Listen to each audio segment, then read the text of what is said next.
So iZotope have just recently released an upgrade to their Ozone product, and now it's Ozone 11. Anyone who owns these products knows that they tend to do an upgrade every year. Let's go through what my review is of Ozone 11. And it's going to be a very quick review because I actually haven't bought it yet. I've bought Ozone 10, and the reason I haven't bought it yet is because I want to show you guys something that is pretty disappointing.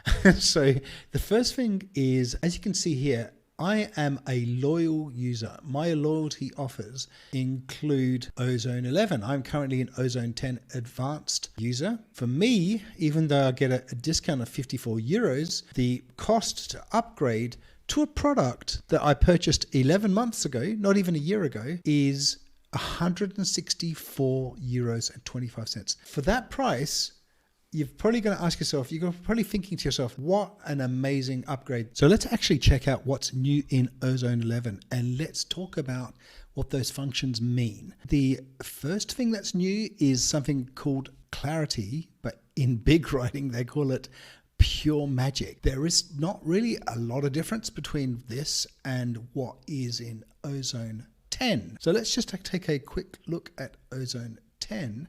Has something called a stabilizer and spectral shaper. So if you just click on stabilizer does something pretty similar already. So for example, you could bring in an EDM version of the stabilizer and you can cut and shape the sound, and you can change or shape the mid, high and lows. To me, that's something that's already in Ozone 10. You don't really even need Ozone 10 for that because there's a plugin called Gullfoss. Gullfoss is really the gold standard for that type of spectral analysis and clarification in terms of making your song sound perfect with no penalty. It has a recovery, a tame analysis, bias, brighten, boost, and it has brackets in terms of which frequencies you want to apply if the effect on, right? And you've even got a sidechain mode. So it's actually got more functionality than what is in Ozone. Is it new? Maybe it is, but for me, it's not. For me, it's not really something that's really new, right? And if we're paying for something, we're paying 160 euros for something. We want something new. We want something not that's just remarketed and relabeled. We want it to be better, right? And so the next thing is stem focusing. Go beyond mastering. Instead of going into the mix and looking at all the tracks and fixing the tracks, forget that. Go into the master and then isolate the stem in the master and then fix that. Now, to me, that seems like a backwards way of doing things. I think actually the better your mix is, the better your master is. But they're kind of encouraging a little bit of laziness here and by saying, who cares what the mix is like? We'll fix it in the master. And that's never, ever going to sound as good as having a really good mix. Not now and not in the future. So yes, it might sound like a good idea. And the other thing is, you kind of have that in Ozone 10 already. In Ozone 10, you have this master rebalance. So you can actually focus on something like vocals and increase the volume of the vocals or the bass or the drums. So you kind of already have it in Ozone 10. Now, the other thing is that they've said is a new thing, which kind of isn't because it's also in Ozone 10, is Transient and Sustain. It's transient. It's sustain. There's nothing really cutting edge about it. And let's just go back to Ozone 10 again. Here in the stabilizer, tame transients. You can reduce, shape your transients there. In the maximizer, transient emphasis. You can increase your transients or you could decrease it with a soft clip. I mean, stereo independence, increase or reduce sustain or transient. I mean, you kind of got it already in Ozone 10. They've just remarketed it to sound like it's something new. Now, in addition to that, I wouldn't even use Ozone for transient management. I use a more superior tool, one called Transient Master.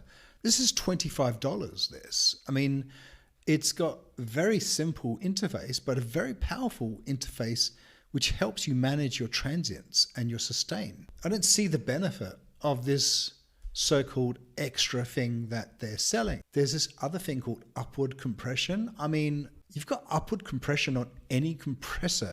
See, every compressor has upward compression. And then this other thing called assistive vocal balance. We've just seen Ozone 10 allows you to increase the vocal in the mix. But it's not just that. You really should be looking at fixing the vocal in the mix rather than in the master.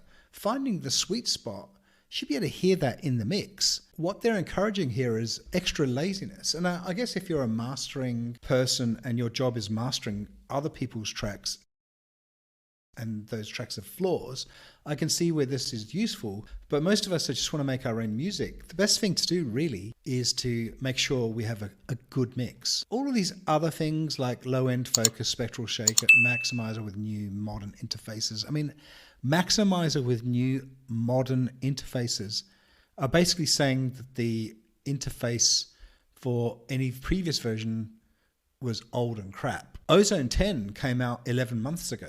How old is it?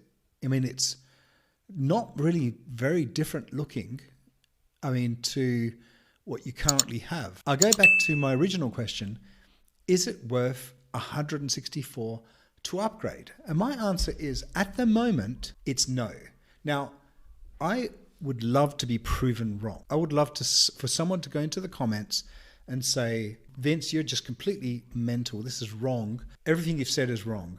And I'd like to learn how this is better. I'd like to be convinced of purchasing this, but right now I can't be convinced of purchasing it. It took me a long time to be convinced to purchase Ozone 10, but Ozone 10 was significantly different to Ozone 9, especially around the artificial intelligence. I'm not seeing a significant difference in any of the new features at the moment. The other thing I'll do is, if I get 100 likes on this video, so you better like it, I will buy it and do a full review. But until then, until someone either convinces me or I get the 100 likes on this video, I'm going to be skeptical.